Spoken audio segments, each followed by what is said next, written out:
Hello again. Every so often, a small news item sheds a great deal of light on a larger question. Unemployment in the West Midlands is very high.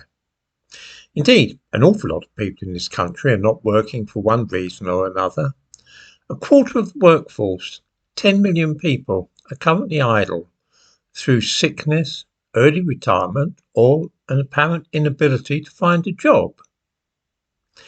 In and around Birmingham, 143,000 people are claiming benefits for being unemployed.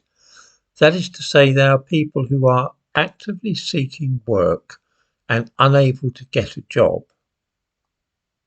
I give links in the description to this video to news items which give these figures.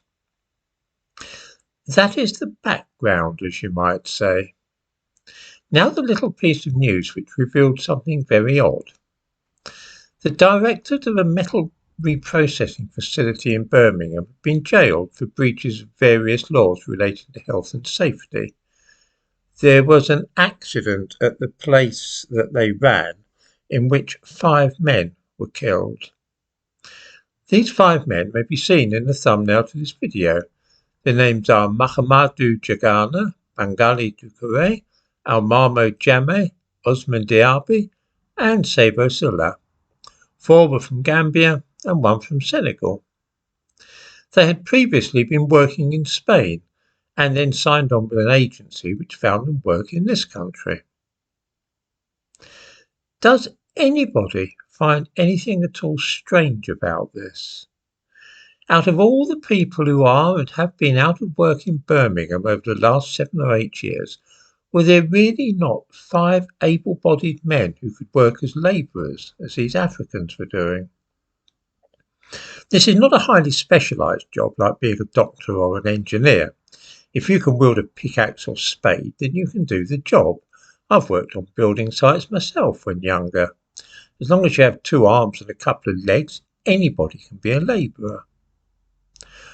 Why do you suppose that it was necessary to bring Africans into the country to do those jobs, rather than simply getting men from the local labour exchange?